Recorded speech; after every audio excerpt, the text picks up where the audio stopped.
নমস্কার, শুভ সন্ধ্যা। 168তম মঙ্গল কথা সুপ্রিয় কথনে সকলকে স্বাগত জানাচ্ছি। সুপ্রিয় বন্দ্যোপাধ্যায় বন্ধুরা, গতকাল বাইরে ছিলাম, যে কারণে গতকালের অনুষ্ঠান বাইরে থেকে একরকম করে সারতে হয়েছে। গত কয়েকদিন আগে একদিন অনুষ্ঠান করতে পারিনি।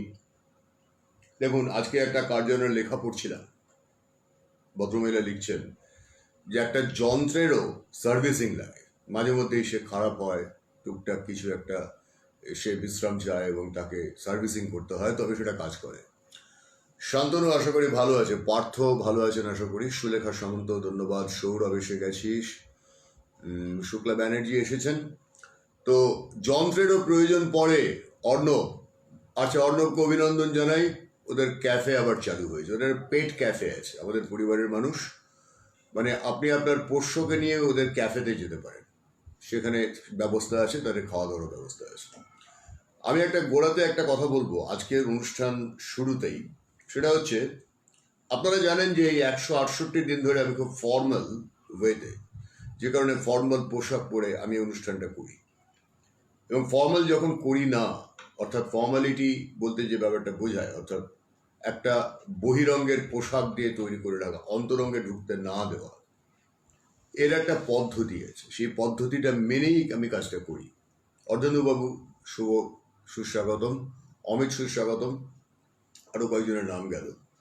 তো আমি বলতে চাইছি যে এই যে ফর্মাল একটা ফরম্যাটের মধ্যে রাখা, বাঁধা ধরা একটা গত, কিছু মানুষের সাক্ষাৎকার, গোড়ার দিকে সেগুলো থাকতো না, পরের দিকে সেগুলো সংযোজিত হয়েছে, অনুষ্ঠানটা বিভিন্নভাবে বিবর্তিত হয়েছে। আর এক প্রস্থ বিবর্তনের ভেতর দিয়ে এখন আমরা যাচ্ছি। প্রতি মুহূর্তে প্রতিদিনই রেকটিফিকেশন না করতে পারলে কোনো কাজ ঠিকঠাক জায়গায় পৌঁছয় না। একটা ব্যাপার পরিলক্ষিত হচ্ছে, দেখে খুব মানে ভালো লাগেনি, সেটা প্রথমে সেটা বলে দিই, মন্দটা তারপরে ভালোটা বলবো। রিনাদির ভাই ধন্যবাদ। তাপস কেমন আছো? তো সেটা হচ্ছে যে মানুষ ক্রমশ একটা জায়গাতে পুঞ্জীভূত হয়েছেন কিছু মানুষ, কিন্তু অনেক মানুষ সরে গেছেন। সেটা ভালো না লাগার কারণটা এইটা যে মানুষের মধ্যে ধৈর্য, প্রয়োজনীয় জিনিসপত্র এবং কোনটা খাঁটি কোনটা প্রয়োজন, এই বোধটা যতদিন না আসবে ততদিন পর্যন্ত পৃথিবীর গভীরতর সংকট। আজকের বিশেষ বিশেষ খবরগুলো যদি শোনেন তাহলে শুনতে পাবেন, জানতে পারবেন যে ভ্যাকসিন সংক্রান্ত বিষয় আমি লিখেছি বোধহয়, যারা টিজার পড়েছেন, একটু আগে টিজার দিয়েছি আমি, হয়তো খেয়াল করে থাকবেন, যে ভ্যাকসিন সংক্রান্ত বিষয়ে কোনো সুনিশ্চয়তা দিতে পারল না WHO। না পারলেন মার্কিন যুক্তরাষ্ট্রের অন্যতম প্রধান ছোঁয়াচে রোগ বা করোনার মতো অসুখের বিশেষজ্ঞ, ৭৬ বছর বয়সী অ্যান্থনি ফাউচি, তিনি আমেরিকার অন্যতম প্রধান স্বাস্থ্য বিশেষজ্ঞ এবং সেই পদে বসে রয়েছেন, মার্কিন কংগ্রেসকে যিনি রিপোর্ট দিতেন কদিন আগে পর্যন্ত, তিনিও বলছেন যে অক্টোবরের মধ্যে কোনো ভ্যাকসিন অসম্ভব। লিখে রাখুন, আমি দায়িত্ব নিয়ে বলছি। এই সময়টাতে তার মানে হচ্ছে আমরা সংকট কাটিয়ে উঠিনি, আমরা ধারণা করছি আমরা সংকট কাটিয়ে উঠেছি। এবং ধারণা করে আমরা কি করছি, প্রতিদিন প্রচুর পরিমাণে লোক বেরোচ্ছে, আরও বেরোচ্ছে। আমি গত কয়েকদিন বাইরে বেরিয়ে বুঝতে পারলাম, এবং এটাও শুনতে পাচ্ছি পৃথিবীর বিভিন্ন দেশ থেকে একই কথা, সেপ্টেম্বরের থেকে সব খুলে দেওয়া হবে, খুলে দেওয়া হবে, ভালো কথা।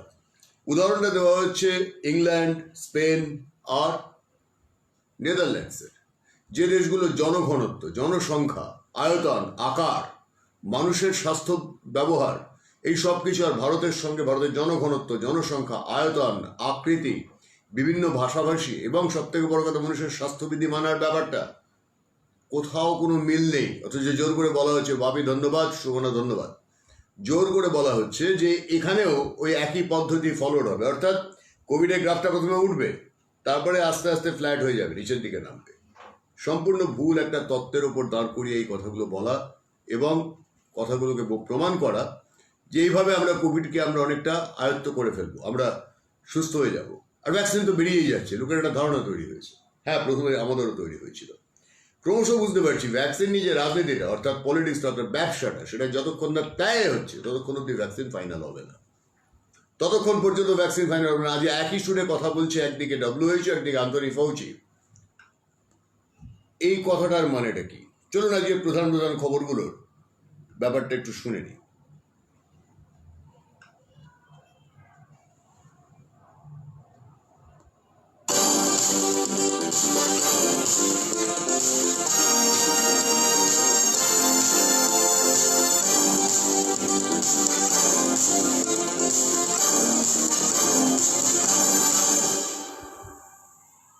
বন্ধুরা, আজকের প্রধান প্রধান খবরগুলোতে যেগুলো আছে, আমি এই মিউজিকটা একবার আপনাদের শুনিয়ে মতামত চাওয়ার জন্য জানতে চাইলাম যে খবরের আগে এই ধরনের একটা উত্তেজক বাজনা যায়, এটা স্বাভাবিক। এই সম্পর্কে আপনাদের মতামতটা একটু জানাবেন, মন্তব্য জানাবেন। আর হ্যাঁ, বন্ধুদের নাম লিখুন, তারা যাতে আসতে পারেন, তাদের ট্যাগ করুন। আপনার যারা বন্ধু তালিকায় আছেন তাদের ট্যাগ করুন। রিচ পাওয়ার একটা উপায় এটাও জানেন তো, মানে আপনার প্রোফাইলটাও রিচ করবে 5 জায়গায়, এটা একটা ব্যাপার। কারণ এখন নাকি রিচ কমে যাওয়া নিয়ে ফেসবুকে একটা বড় সংকট শুরু হয়েছে, তাই বন্ধুদের ট্যাগ করুন। আমিও করবো একটু পর থেকে, সুযোগ পেলেই। তারপর অনুরোধ এইটাই যে দেখুন, ইউটিউবে আমাদের চ্যানেল সাবস্ক্রাইব করা এবং করানোর দায়িত্ব পরিবারের মানুষদের।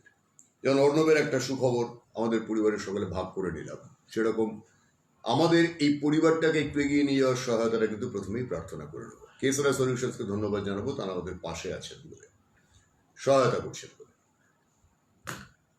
এবারে চলুন আজকের প্রধান প্রধান খবরগুলোতে যাওয়ার আগে আমি খুঁজে বেড়াচ্ছি সেই প্রধান প্রধান খবরের সম্পূর্ণ ফাইলটা, কিন্তু খুঁজে পাচ্ছি না কোথাও।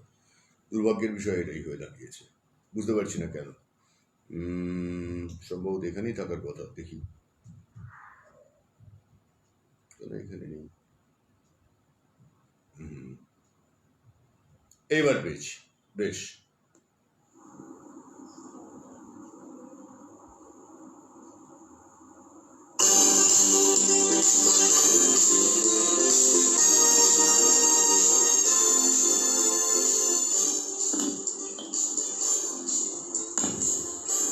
মঙ্গল কথা সুপ্রিয় কথন 168তম পর্বে সকলকে স্বাগত জানাচ্ছি। 2021 সালের আগে কোনো ভ্যাকসিনেশনের সম্ভাবনা দেখছে না WHO। চীন ভারত পরিস্থিতি লাদাখে পৌঁছলো আরো একটি অন্যরকম মাত্রায়, কড়া হুঁশিয়ারি দিল ভারত। এদিকে পাশাপাশি ইউরোপ থেকে অদ্ভুত সমস্ত খবর, তার মধ্যে অন্যতম প্রধান যে খবরগুলি উঠে আসবে আজকের জগৎ পরিক্রমাতে। ভারতের chief of defence staff general Bipin Rawat চীনকে স্পষ্ট হুঁশিয়ারি শোনালেন তার নিজের ভাষাতেই। অ্যান্টনি ফাউচি, আমেরিকার অন্যতম প্রধান যিনি বিশেষজ্ঞ, তার বক্তব্য, অক্টোবরের মধ্যে কোনো ভ্যাকসিন হওয়ার সম্ভাবনা তিনি দেখছেন না। আর হ্যাঁ, পাকিস্তান গাঁজা চাষ করার মাধ্যমে নিজেদের নতুন করে আবার ফিরে পেতে চাইছে। কেমন করে? আলোচনা চলবে, থাকছে আরো অনেক রকম বিষয়। তাহলে যোগ দিন ঠিক রাত 8টায় সুপ্রিয় লাইভ আনন্দম টিভিতে।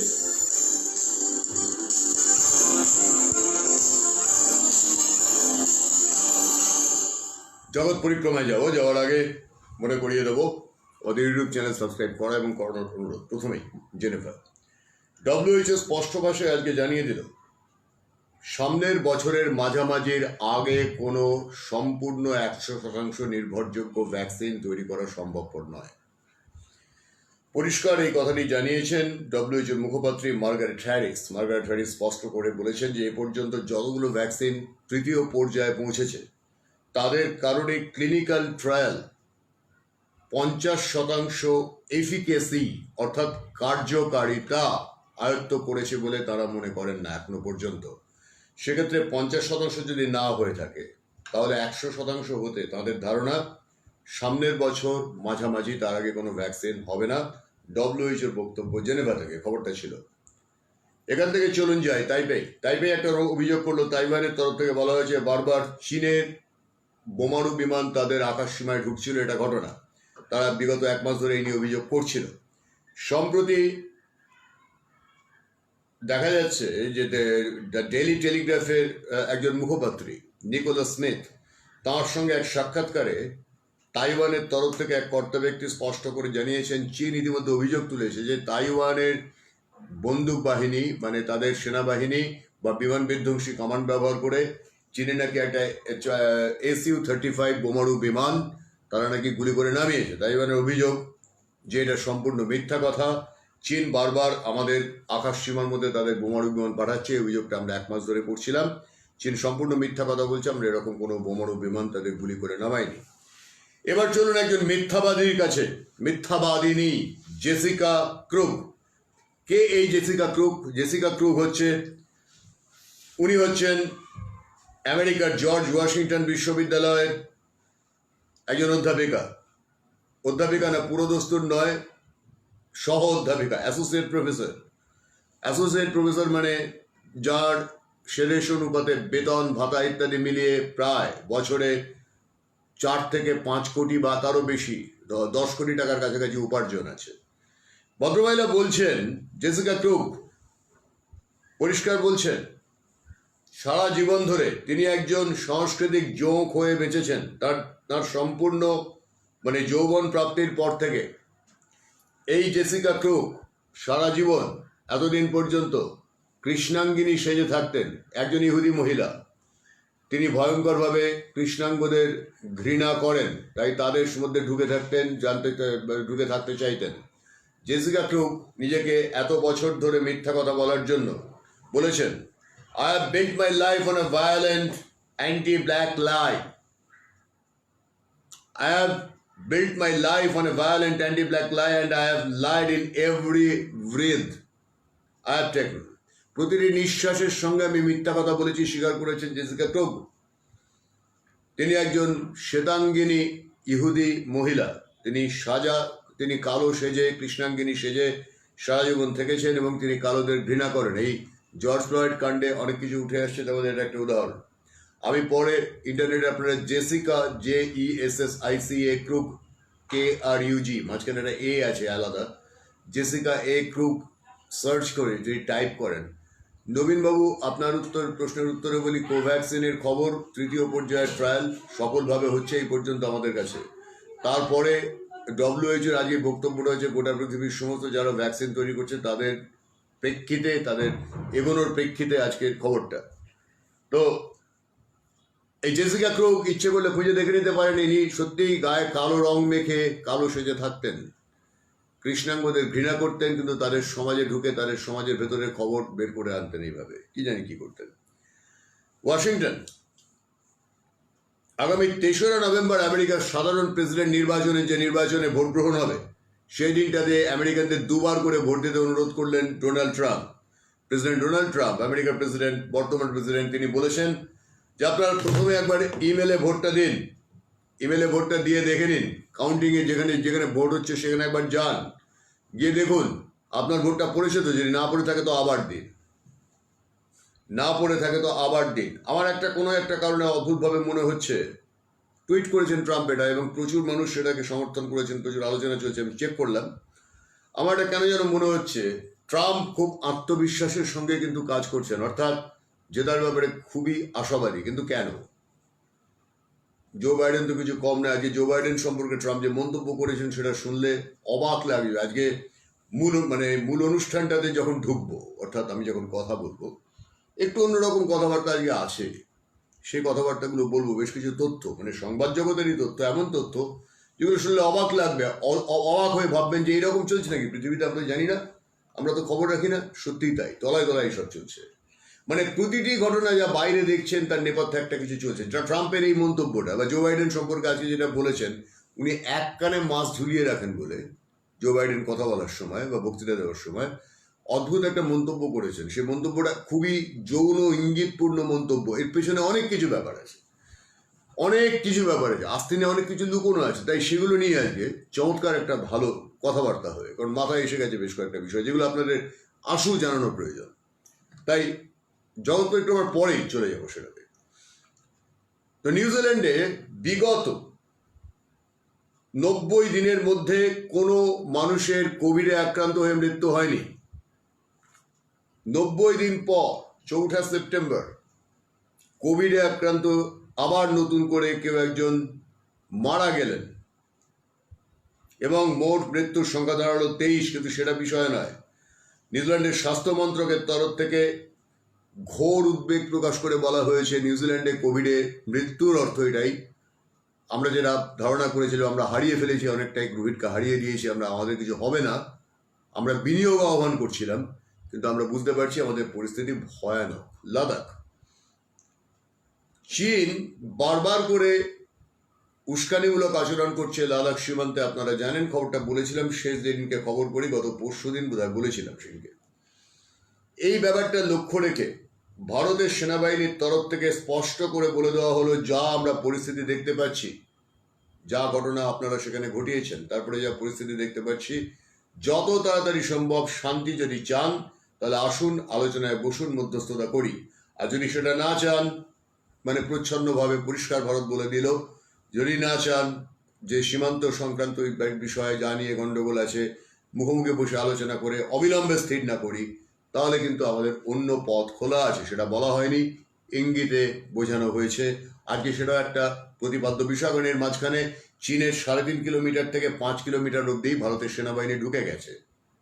ঢুকে গিয়ে মানে ওদের LAC line of actual control cover করেও 5 কিলোমিটার ভেতরে ঢুকেছে, এবং বেশ কয়েকটা এলাকা যেগুলো আমাদের থেকে তারা ছিনিয়ে নিয়েছিল বিগত বেশ কয়েক বছরে, সেগুলোকে আমরা আবার পুনরুদ্ধার করেছি। তার মধ্যে 4 ফিঙ্গার রয়েছে, তার মধ্যে কালো রয়েছে, তার মধ্যে বেশ কয়েকটা গুরুত্বপূর্ণ এমন জায়গা রয়েছে যেগুলো ভারতে তারা দখল করেছিল, এবং আমরা সেগুলো ফেরত নিয়ে নিয়েছি। অর্থাৎ চীন এখন কোণঠাসা হচ্ছে ক্রমশ। তাইওয়ানের খবরটা আপনারা শুনলেন, আরও অনেক খবর আছে যেগুলো সব কটা শোনার পরে বুঝতে পারবেন চীনের এখন দশাটা হচ্ছে কোণঠাসা হচ্ছে এবার আস্তে আস্তে, এবং বিভিন্ন দিক থেকে হচ্ছে। পুলাওয়ের মতো ছোট্ট একটা দ্বীপ, প্রশান্ত মহাসাগরের ওপর অনেকগুলো দ্বীপ রাষ্ট্র আছে, ছোট ছোট ছোট ছোট দ্বীপ রাষ্ট্র, মরিশাস। তো পুলাও সেরকম একটা ছোট্ট দ্বীপ, সেই দ্বীপ রাষ্ট্র তারা পর্যন্ত তারা চীনের অধীনেই ছিল, কারণ সাউথ চায়না সি থেকে বেশি দূর নয়, দক্ষিণ চীন সমুদ্র থেকে বেশি দূর নয়। সে পুলাও পর্যন্ত পরিষ্কার জানিয়েছে আমেরিকান সেনাবাহিনীকে ডেকে পাঠিয়েছে তাদের নিরাপত্তার জন্য। নিজস্ব কোনো সেনাবাহিনী নেই, চীন ওখানে একটা এয়ারবেস, তো একটা সৈন্য ছাউনি তৈরি করে ফেলেছে। এবার আমেরিকাকে ডাইরেক্ট তারা ডেকে পাঠিয়েছে। মানেটা কি? আবার বলছি, ট্রাম্পের বক্তব্যের মানেটা কি? এগুলোর নেপথ্যে, প্রত্যেকটা নেপথ্যে একটা করে না একটা করে সুতো বাঁধা থাকে, এবং সেই সুতোগুলোকে যদি একসঙ্গে বাঁধেন তবে আপনি নকশাটা দেখতে পাবেন। ঠিক যেভাবে আমি দেখতে পাই এক মাস, 2 মাস, 1.5 মাস আগে থেকে। এখন যেটা দেখতে পাচ্ছি পরিষ্কার, যে চীনের বিরুদ্ধে আস্তে আস্তে আস্তে একটা নেক্সাস, আর এদিকে চীনের একটা নেক্সাস তৈরি হচ্ছে। চীন পাকিস্তানকে নিয়ে অনেক রকম পরিকল্পনা ছকে নিয়েছে, সেই পরিকল্পনাগুলো ভয়ঙ্কর পরিকল্পনা। সামনের দিনগুলো তাই খুব একটা সুখকর হতে পারে না, অসম্ভব ব্যাপার। যুদ্ধে জড়ানোর চেষ্টাটা হবেই হবে, এ বিষয়ে কোনো সন্দেহ নেই। তো ভারত চীনকে পরিষ্কার জানিয়েছে, যদি সীমান্ত সমস্যার সমাধান করতে চান তাহলে সরাসরি আসুন, কথা বলি, এরপরে কিন্তু রাস্তা খোলা থাকবে না। এখান থেকে নিয়ে যাবো আপনাদের জার্মানির একটি শহরে অদ্ভুত ঘটনা করেছে।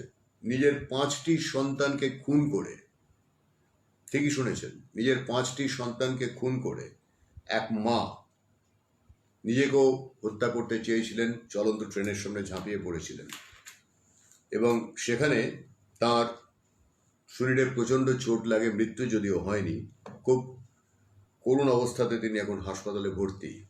পুলিশ সূত্রে জানা যাচ্ছে 5টি সন্তানকে তো খুন করেইছেন, এবং নিজেই খুন করেছেন। কি কারণে, কি বৃত্তান্ত, কিচ্ছু জানা যাচ্ছে না। তারপরে ট্রেনের সামনে ঝাঁপ দিয়েছেন। একটি মাত্র সন্তান কোনোভাবে বেঁচে গেছে। অদ্ভুত ঘটনা। জার্মানির আরেকটা খবর, কোলন শহর থেকে। কোলন, যেখানে আমার খুব স্মৃতি, প্রথম থাকতাম গিয়ে, প্রথম ইউরোপে বসবাস কোলন শহরে। সেই কোলন শহরের সব থেকে বিশ্বের অন্যতম প্রধান প্রাচীন, এবং কিভাবে ব্যাখ্যা করব, আমি সেখানে বেশ কয়েকবার গেছি, আমার কর্মসূত্রে যেতে হয়েছে। বিশ্বের অন্যতম প্রাচীন এবং অন্যতম ধনী গণিকালয়গুলোর মধ্যে একটা হচ্ছে কোলনের কাছাকাছি নর্থ রাইন ওয়েস্টফালেন জেলাতেই, রাজ্যে অবস্থিত পাশা নামের গণিকালয়। সেই পাশার থেকে একটা অদ্ভুত খবর হয়েছে, পৃথিবীতে এই প্রথমবার পাশার 2000 বছরের ইতিহাস রয়েছে। রোমান সাম্রাজ্যের সময় পাশার উল্লেখ পাওয়া যাচ্ছে। তার নাম হচ্ছে পাশা, যেটা গণিকালয়। সেই গণিকালয় পৃথিবীর অন্যতম বড় গণিকালয়গুলোর মধ্যে একটা।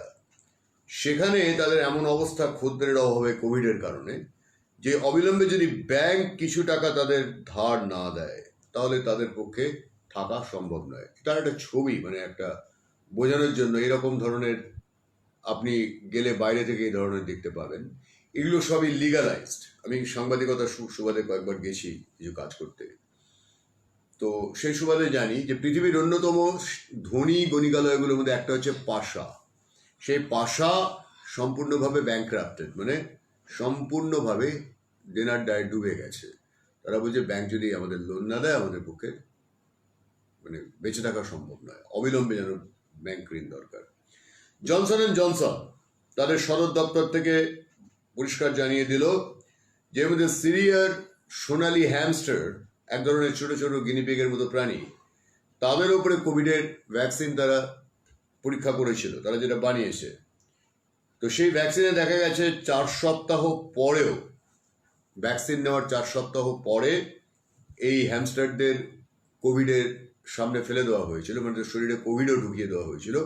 কোভিড কিছু করতে পারেনি, এটা একটা সুখবর হ্যামস্টারদের ক্ষেত্রে। মানুষের ক্ষেত্রে কতটা হবে সেটা জানি না।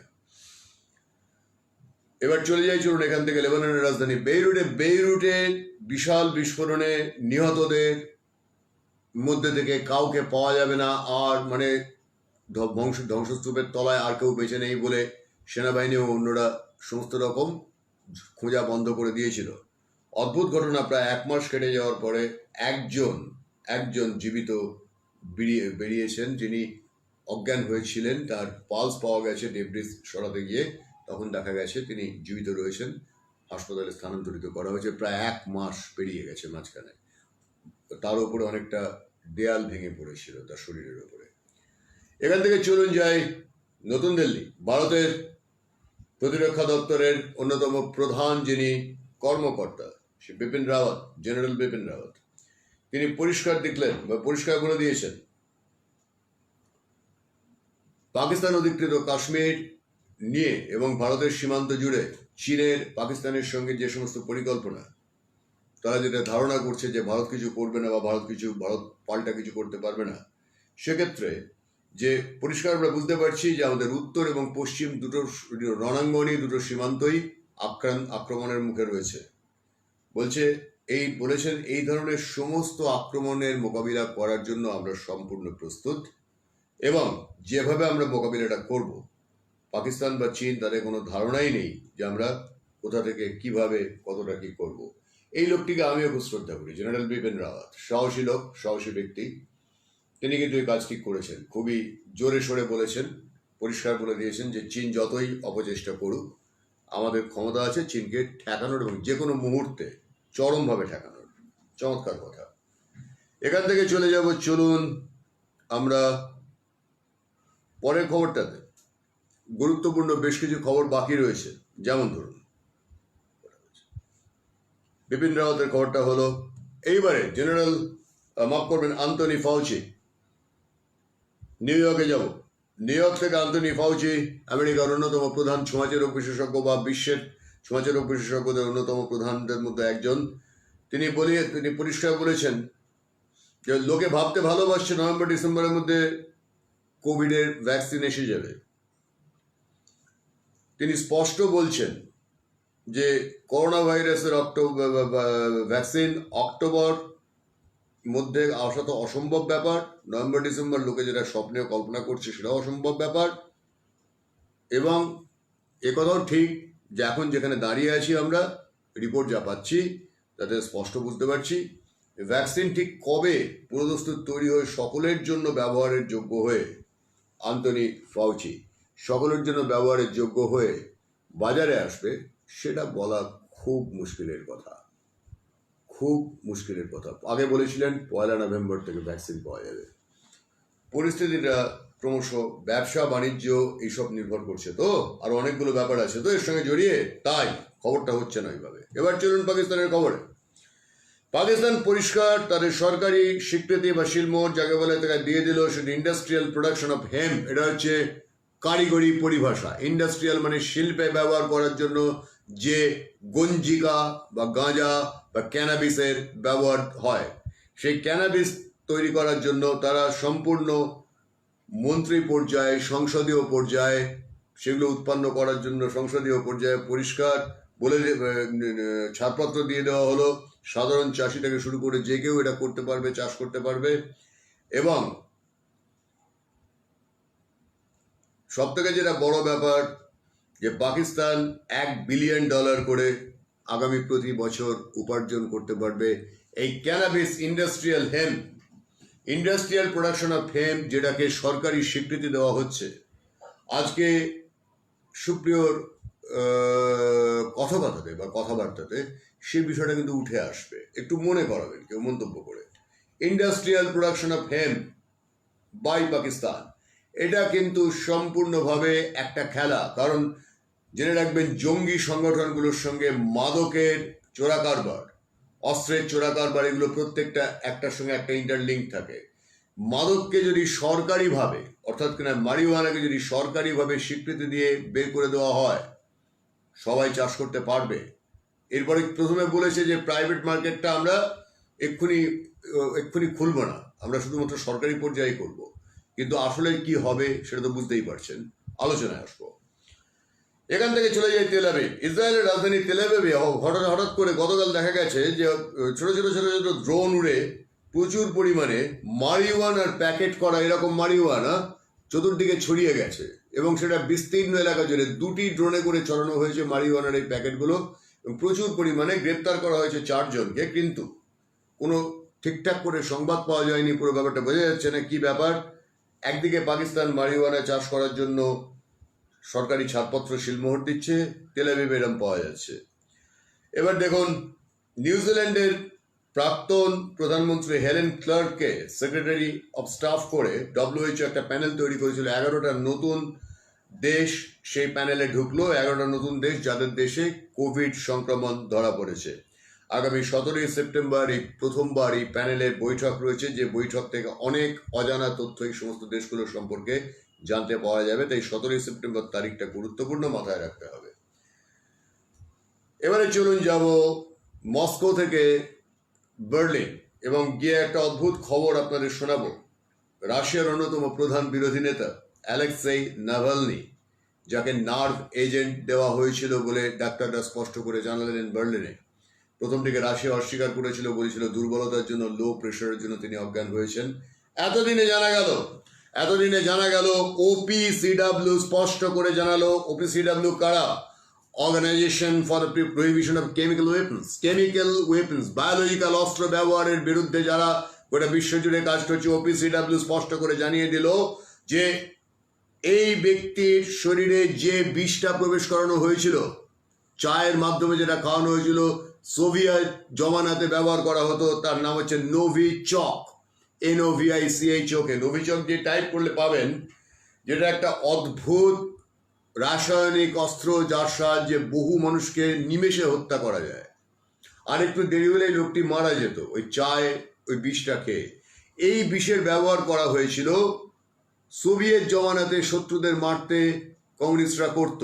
এই জিনিসই আবার ব্যবহার করা হয়েছে। OPCW খুবই আতঙ্কিত।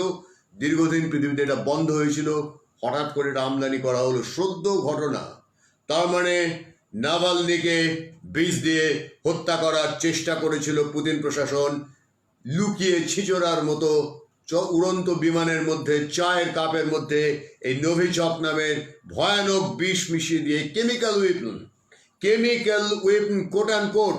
নইলে OPCW তাই নিয়ে কথা বলে না। ভয়ঙ্কর খবর। চলুন পালাও, পশ্চিম আফ্রিকার, মানে প্রশান্ত মহাসাগরের উপরে একটা ছোট্ট দ্বীপ রাষ্ট্র পালাও। তারা কি বলছে, তার প্রেসিডেন্ট টমি রেমেনগোসুয়া তিনি পরিষ্কার বলেছেন, মার্কিন প্রতিরক্ষা সচিব এসপারের সঙ্গে তার আলোচনা হয়েছে, এবং আলোচনার পরে তিনি স্পষ্ট জানিয়েছেন, আপনারা আপনাদের সেনাবাহিনী এখানে পাঠান। পালাও ছোট্ট একটা দ্বীপ রাষ্ট্র প্রশান্ত মহাসাগরের উপরে, দূরে দূরে দেখুন সমুদ্র দেখতে পাচ্ছেন, একদম পেছনে দ্বীপ রাষ্ট্রটা আপনি ওপর থেকে এরিয়াল ভিউ দেখছেন, একটা ছোট্ট দ্বীপ রাষ্ট্র।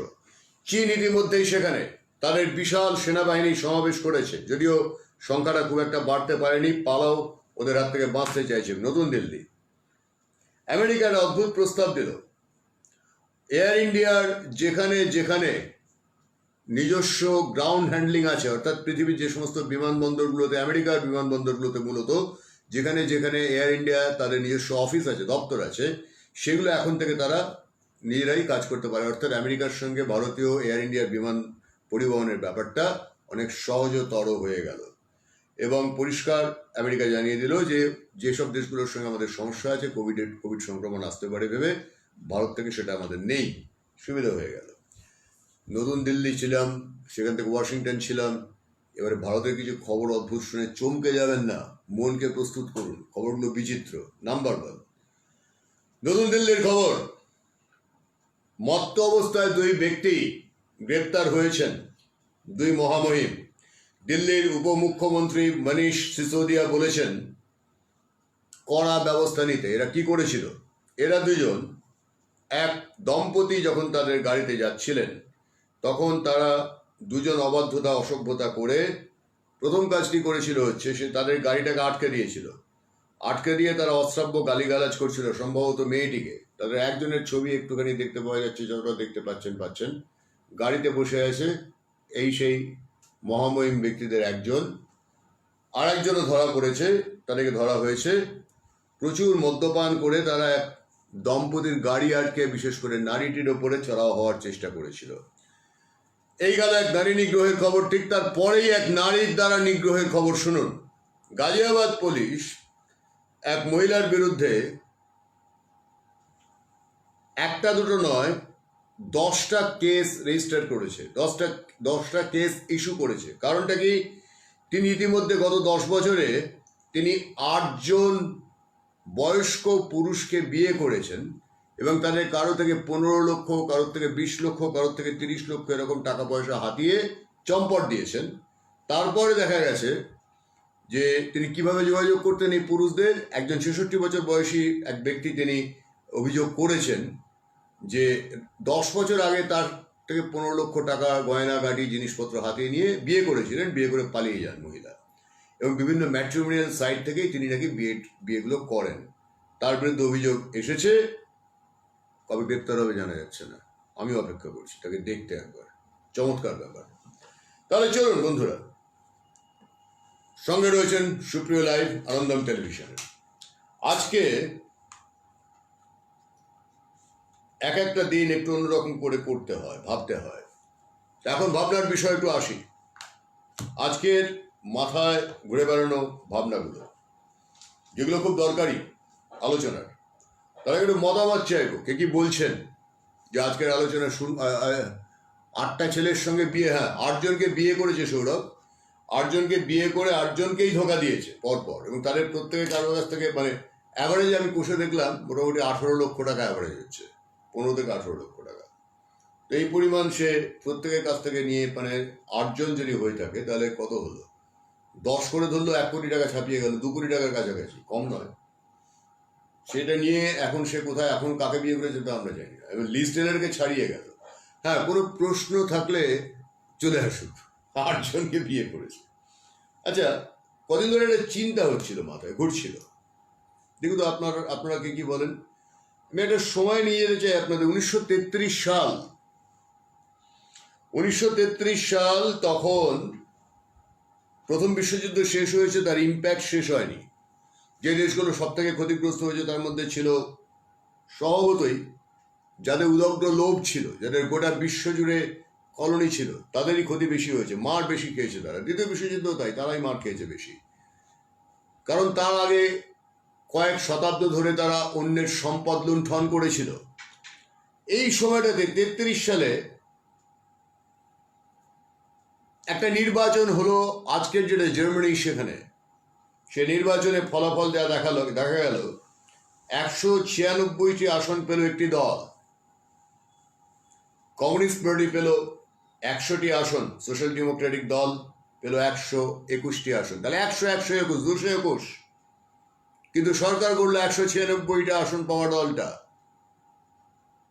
সেদিন যদি 221টা সিট নিয়ে যুক্ত ফ্রন্ট হতো তাহলে পৃথিবীর ইতিহাস বদলে যেত। কারণ 196টা আসন পেয়ে যে দলটি সংখ্যাগরিষ্ঠ না হয়েও সরকার তৈরি করলো, তাদের নাম হচ্ছে নাৎসি। এই নাৎসিরা ক্ষমতা দখল করার পরেই 33 সালে প্রধানমন্ত্রী হলেন অ্যাডলফ হিটলার নামে এক অস্ট্রিয়ান বংশোদ্ভূত জার্মান, অ্যাডলফ হিটলার। তারপরে তিনি কি করলেন? দ্রুত বদলালেন সংবিধান, বদলিয়ে প্রেসিডেন্টকে করে দিলেন অকার্যকরী, নিজে দখল করে নিলেন ক্ষমতা। সঙ্গে সঙ্গে পাশাপাশি শুরু করলেন কি দেশে যাবতীয় অব্যবস্থার জন্য দায়ী করা হলো একটি মাত্র জাতকে, ইহুদিরা। এবং ঐতিহাসিকভাবে জার্মানদের মধ্যে ইহুদি বিদ্বেষ ছিল, কড়া পরিমাণে ছিল। তারা সেই ইহুদি বিদ্বেষটা কাজে লাগালো সেই সময়। তার আগে আমি একটা সময় চলে যাবো 1096 সাল। আপনারা জানেন যে ঠিক ঠিক তার কিছুদিন আগেই এখানে ঘটে গেছে মস্ত বড় ঘটনা। নালন্দা মহাবিহার ধ্বংস হয়েছে, বিক্রমশিলা ধ্বংস হয়েছে। ঠিক সেই সময় 1096 সালে কি ঘটছে আমরা দেখতে পাচ্ছি, দ্বিতীয় ক্রুসেড না প্রথম ক্রুসেড, ধর্মযুদ্ধ। তখন জার্মানির দানিউব নদীর তীরে বসবাসকারী সম্পন্ন ইহুদিদের গণহত্যা করা হয়েছিল। দ্বিতীয় ক্রুসেডের সময় ফ্রান্সে চলেছিল গণহত্যা। তারপরে ইউরোপের বিভিন্ন দেশ, ইংল্যান্ড, ফ্রান্স, পোল্যান্ড, অস্ট্রিয়া থেকে বিপুল সংখ্যক ইহুদিদের বিতরণ করা হয়। জেরুজালেমের ইতিহাসও ঠিক একই, ইহুদিদের বিতরণ করা হয়। কারা ইহুদিরা? আয়নার দিকে তাকান, বুঝতে পারবেন কারা ইহুদিরা। আমরা এক্সটিংশনের দিকে যাচ্ছি। এরপরে আমাদের সামনে এক্সটিংক্ট হয়ে যাওয়া ছাড়া অন্য কোনো পথ খোলা নেই, নান্য পন্থা। কোটান কোট নয়, এটাই ঘটনা, এটাই ঘটনা। তাহলে এটা 33 সালের ছবি বলছিলাম। কি কি করেছিলেন হিটলার জানেন? কি কি ভাবে করেছিলেন, কি কি ভাবে আমাদের জন্য হতে চলেছে জানেন? ঠিক এইভাবে হতে চলেছে। খেয়াল করে দেখুন মিলছে কিনা। যদি না মেলে বলবেন যে না মেলেনি। বলে দিচ্ছি এক এক করে। 33 সালে আইন প্রণয়ন করে স্থির করা হলো একটা দল অস্তিত্ব থাকবে, নাৎসি, আর কেউ নয়। সবাই নিষিদ্ধ। সমস্ত সরকারি কর্মচারী ও সৈনিককে নাৎসি দলের প্রতি আনুগত্যের শপথ নিতে হবে, হেইল হিটলার বলতে হবে। নিষিদ্ধ করে দেওয়া হলো ইহুদি আর জার্মানদের মধ্যে বিবাহ। সব রকমের চাকরি থেকে ইহুদিদের অপসারিত করা হতে শুরু করলো। বাংলাদেশ, শেখ মুজিবুর রহমান, মনে পড়ে 5-এর দশক 6-এর দশকে বাংলাদেশে কি হয়েছিল তৎকালীন পূর্ব পাকিস্তানে? ঠিক এই রকমটাই হয়েছিল। এবারে দেখুন তার পাশাপাশি কি কি ছিল। স্কুল, কলেজ, বিশ্ববিদ্যালয় থেকে ইহুদিদের বিতরণ, পাঠ্যপুস্তকের নাৎসিকরণ শুরু হলো। শুরু হয়েছে, দেখতে পাচ্ছেন, আমরা দেখতে পাচ্ছি। সংবাদপত্রের উপর সরকারি নিয়ন্ত্রণ আরোপ করে সেগুলিকে নাৎসি দলের প্রচার যন্ত্রে পরিণত করা হলো। কোন সংবাদ মাধ্যমটা জীবিত হয়েছে মশাই? আছে? কারো ক্ষমতা আছে সত্য কথা বলার? নেই। যাদের আছে তাদের অস্তিত্ব নেই, তাই তো? সমস্ত রকম শ্রমিক ইউনিয়ন ভেঙে দিয়ে জাতীয় শ্রমিক ফ্রন্ট গঠন ও সর্বত্র শিফট প্রথা চালু করে বেকারত্ব দূর করার চেষ্টা করা হলো। ক্ষমতার কেন্দ্রীকরণ করে ফেলা হলো। নো বিকেন্দ্রীকরণ বিজনেস। পুরো ক্ষমতাটাই একটা জায়গা থেকে কন্ট্রোল। রাষ্ট্রযন্ত্রকে বিরোধী বিলোপে ব্যবহার, সংবাদপত্রকে পকড়স্থকরণ ইত্যাদির মাধ্যমে দেশের সামগ্রিক নিয়ন্ত্রণ দখল করেছিলেন কে? ওই অ্যাডলফ হিটলার। বাকিটা দ্বিতীয় বিশ্বযুদ্ধের ইতিহাসে আছে। বাকিটা দ্বিতীয় বিশ্বযুদ্ধের ইতিহাসে আছে। কিন্তু বন্ধুরা, যেটা আমাদের নেই, আপনারা কেউ কি কথা বলতে চান? তাহলে একটা ফোন নাম্বার দিন তো, আমি একজনের সঙ্গে কথা বলবো। একজন, only with one. Phone number দিন তো, একজনের সঙ্গে কথা বলবো। আমি কোনো পরিকল্পনা করে অনুষ্ঠানটা করছি না। আনন্দম টিভি আছে, কিন্তু সেটাকে করতে গেলে শান্তনু আমার একার পক্ষে আর সম্ভব হচ্ছে না। আমার এখন পন্থা দরকার, পারছি না। ওই যে বলছিলাম শুরুতে যে প্রচুর পরিমাণে প্রত্যেকটি যন্ত্রেরই একটা না একটা সময় বিশ্রাম লাগে, সার্ভিসিং লাগে। আমি কিন্তু দিনের পর দিন করছি, কোনো রকম স্টেপনি নেই, আর অন্য কোনো কিছুও নেই। সুতরাং আমাকে একটু সহায়তা করতে হবে, তাহলে পারবো, তাহলে পারবো না। এই সহায়তাটা না পেলে এরপরে আর মনোবলটাও পাবো না। নিজে মনোবলটা হারিয়ে ফেললে তখন সকলের জন্য কি হবে? আমার একটা বিষয় আবার মনে পড়ে যাচ্ছিল, সেটা হচ্ছে, দেখুন অনেকেই বলে থাকেন সমালোচনা এক জিনিস, আর পুরো বিষয়টাকে বুঝে কথা বলা আরেক জিনিস। আমি একটা প্রশ্ন নেব, কেউ যদি করতে চান করতে পারেন, মোস্ট ওয়েলকাম। এমনকি ব্যক্তিগত প্রশ্নও হতে পারে, সেটাও করতে পারেন, তাতে কোনো ক্ষতি নেই। উত্তর দিতে আমার কোনো অসুবিধা নেই। মানে আমার কোনো কি বলবো, প্রিকনসেপ্ট কিছু নেই। সুতরাং আমার একটা প্রশ্ন আজকে আমি নেব, শুক্রবারের সন্ধ্যাবেলা একটা প্রশ্ন নেব। কেউ একটা প্রশ্ন করবেন, একটা প্রশ্ন, চটপট, বেশি সময় না। তো বলতে চাইছি যে আমরা একটা সময় আছি, এই সময়টাকে আমরা কিভাবে দেখছি, এই সময়টাকে আমরা কিভাবে পার করছি, তার উপরে নির্ভর করছে আমাদের বেঁচে থাকা। একটা প্রশ্ন নেব, কে প্রশ্ন করছেন, তার উপরে নির্ভর করছে আমাদের বেঁচে থাকা অথবা না থাকা। আছো তাপস, ঠিক আছে, প্রশ্ন কে করছে, কে প্রশ্ন করছে? চটপট চটপট চটপট। বললাম তো, এমনকি ব্যক্তি সুপ্রিয়কে নিয়েও প্রশ্ন হতে পারে, কোনো আপত্তি নেই। কি একটা সিনেমা দেখেছিলাম, তাহলে সলমান খান লাভগুরু হয়েছিল, কি ছবিটা আপনারা কোন নাম বলতে পারেন? লাভগুরু হয়েছিল। জানেন কি যে পৃথিবীতে সব থেকে বেশি এখন সংকটাপন্ন কি? যদি বলি সম্পর্ক, তাহলে খুব একটা ভুল বলা হবে না। জানেন, একজন ডাক্তার, তিনি কোথাকার যেন ডাক্তার, দাঁড়ান বলে দিচ্ছি, তিনি কোথাকার ডাক্তার বলে দিচ্ছি, তিনি হচ্ছেন কানাডার doctor, chief public health officer, অন্যতম প্রধান মুখ্য সাধারণ স্বাস্থ্যের তিনি অফিসার। তিনি বলেছেন, খুব বাজে কথা বলেছেন, বাজে কথা মানে খুব দুঃখের কথা বলেছেন, স্বামী স্ত্রী দম্পতি কাপল, কোনো একটি যুগল, তারা যখন শারীরিক সম্পর্ক স্থাপন করবে, তারা যেন সকলে মাস্ক ব্যবহার করে। অর্থাৎ আপনি আপনার পত্নীর সঙ্গে বা প্রেমিকার সঙ্গে শারীরিক মিলনে লিপ্ত হবেন, বা প্রেমিকের সঙ্গে শারীরিক মিলনে লিপ্ত হবেন, কিন্তু মাস্ক ব্যবহার করে হবেন। এই কথাটা তিনি শুধু বলেছেন তাই নয়, তিনি রীতিমতো দাবি করে বলেছেন যে যদি আপনার কোভিড-19 থাকে, তো সেটা আপনার মধ্যেই থাকুক, আপনি অন্যদেরকে ছড়াবেন না।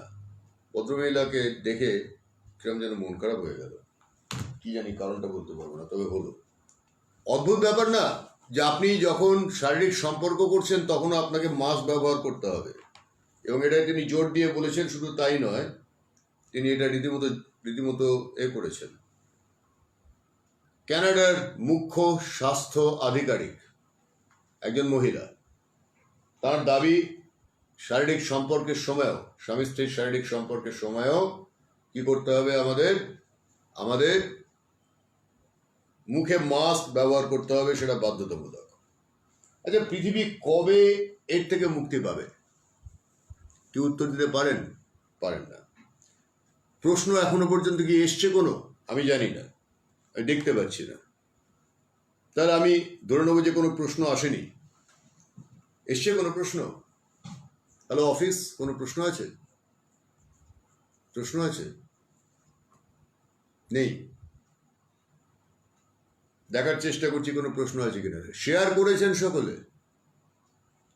পাকিস্তান গাঁজা রপ্তানি করবে না, পাকিস্তান গাঁজার ব্যবসা করে পূর্ণেন্দু কুণ্ডু বাবু। সলমান খানের কোনো মুভি দেখি না, আচ্ছা দেখে না। সত্যেন্দ্র, প্রণব মুখার্জি বাঙালির জন্য কি করেছেন? সত্যেন্দ্র বাবু, যদি সত্যি কথা বলতে হয়, খুব কিছু করেননি। নবীন মণ্ডল প্রশ্ন করেছেন, দেখি। নবীন মণ্ডল, চ্যানেলের জন্য একটা আলোচনা চালানো যায় কি? হ্যাঁ নিশ্চয়ই, কেন যাবে না? চলুক না, আজকেই চলুক, অসুবিধা নেই তো, কোনো অসুবিধা নেই, কোনো অসুবিধা নেই, আজকেই চলুক।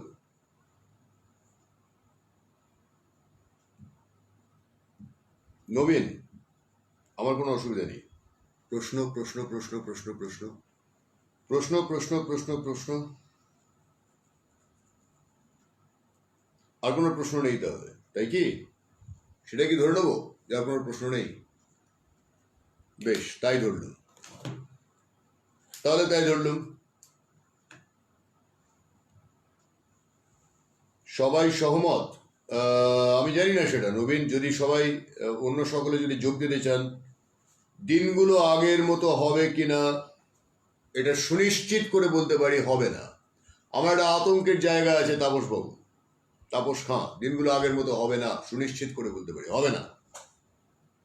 আতঙ্কের জায়গাটা বলি, ভারত, আগে বলেছিলাম, আলোচনায় বলবো আজকে, যে তিনটি দেশকে মডেল রেখে ভারতে সবকিছু খুলে দেওয়া হচ্ছে, লোকাল ট্রেনও চালু হবে, মেট্রো রেল চালু হবে, সেই তিনটি দেশ হচ্ছে ইংল্যান্ড, ফ্রান্স নেদারল্যান্ডস।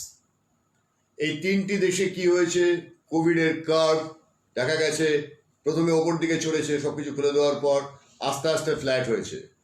অনস্বীকার্য সত্য, অনস্বীকার্য সত্য। কিন্তু ভারতের জনসংখ্যা, ভারতের জনঘনত্ব, সব থেকে ভারতের সাধারণ মানুষের মধ্যে স্বাস্থ্যবিধির সম্পর্কে জ্ঞান আর ফ্রান্স, ইংল্যান্ড আর স্পেনের ক্ষেত্রে সম্পূর্ণ পৃথক। সেক্ষেত্রে ভারতের ক্ষেত্রে এই সমস্ত খুলে দেওয়ার অর্থ হচ্ছে, খুলে দেওয়ার অর্থ হচ্ছে এটাই যে কার্ভটা ওপরের দিকে চড়বে, ফ্ল্যাট হবে, তারপরে এই ধারণা করাটা ভুল। আবার সব বন্ধ করতে হবে, আবার সব কিছু আগের মতো বন্ধ করতে হবে, নইলে মানুষ থাকবে না। আজকেও WHO জানিয়ে দিল 50% বেশি ভ্যাকসিন হয়নি। 100% না হলে তারা ছাড়পত্র দেবে না। অর্থাৎ রাশিয়া স্পুতনিক দিয়ে আর কোনো কথা শুনছেন না। হ্যাঁ, অ্যাস্ট্রাজেনেকা জানিয়েছে তারা নভেম্বরের মধ্যে করবে, কিন্তু আজকে অ্যান্থনি ফাউচি বলছেন না, হবে না। তাহলে কোথায় যাবেন? কোথায় যাবেন? আপনি সতর্ক হয়ে বেরোবেন? হ্যাঁ, সতর্ক হয়ে বেরোবেন।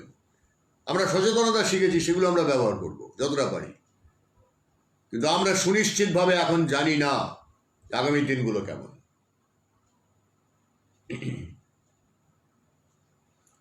এটা ভালো তো বটেই, এ বিষয়ে কোনো সন্দেহ নেই।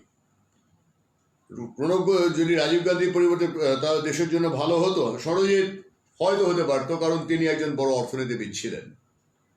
তো বাঙালির জন্য তিনি বিরাট কিছু করেছেন, এটা কিন্তু আমি খুব একটা আমার চোখে পড়েনি। বরং আমি বলবো যে তিনি সংশোধনের সময় নির্লিপ্ত থেকেছেন বাঙালির ইস্যুতে। যেমন অন্যতম প্রধান হচ্ছে, যেটা আমার খুব লেগেছিল প্রণববাবু, নেতাজি অন্তর্ধান রহস্যের সমাধানের জন্য যখন সংসদে ভোটাভুটি হচ্ছিল, তার কিন্তু নেতাজির পক্ষে অন্তর্ধান রহস্যের সমাধানের জন্য তদন্তের পক্ষে জানানো উচিত ছিল। তিনি সেটা করেননি। একবার নয়, দুবার নয়, তিনবার। সাচার কমিশনের রিপোর্ট যখন গেছে, কোনো উচ্চবাচ্য করেননি, অথচ উচিত ছিল করা। নেতাজির জন্য তার এটা করা উচিত ছিল প্রণব মুখোপাধ্যায়ের, এটা আমার মনে হয়। না, ডিসিপ্লিন ভারতের জনগণের নেই। এগুলো কঠিন অবস্থা হবে, সন্দেহ নেই। আর কোনো প্রশ্ন আছে? আর কোনো প্রশ্ন আছে কি কারো? আপনারা কেউ কোনো প্রশ্ন করবেন? অফিস থেকে কোনো প্রশ্ন উঠবে জানি না, যদি ওঠে উঠুক। হ্যাঁ, আর বাচ্চাদের স্কুল খোলার ব্যাপারটা, আজকে আমি এটা স্পেনের শুধু না, ইংল্যান্ডের, ফ্রান্সের, এই তিনটে দেশেরই গরম ফুরিয়ে আসছে। এরপরে খুব শীঘ্রই শীত পড়বে। অলরেডি ক্যানাডাতে ইতিমধ্যে শীত পড়ে গেছে প্রায়, কারণ এই ফলের এই সময়টা থেকে শীতটা, সেপ্টেম্বরের গোড়ার থেকে শীত ধীরে ধীরে মানে বাদুরের মতো এরকম ডানা মেরে কালো অন্ধকার করে দেয়। ইউরোপে এইবার পুরো গাছের পাতা ঝরে যাচ্ছে, অন্ধকার দিন, হেডলাইট জেলে ঘর থেকে বেরিয়ে হেডলাইট জেলে ঢোকা। এই সময়টাতে ইউরোপের সি বিচে লোকের শেষ মজা লুটে নিচ্ছে। একটা সি বিচের ছবি দেখলাম,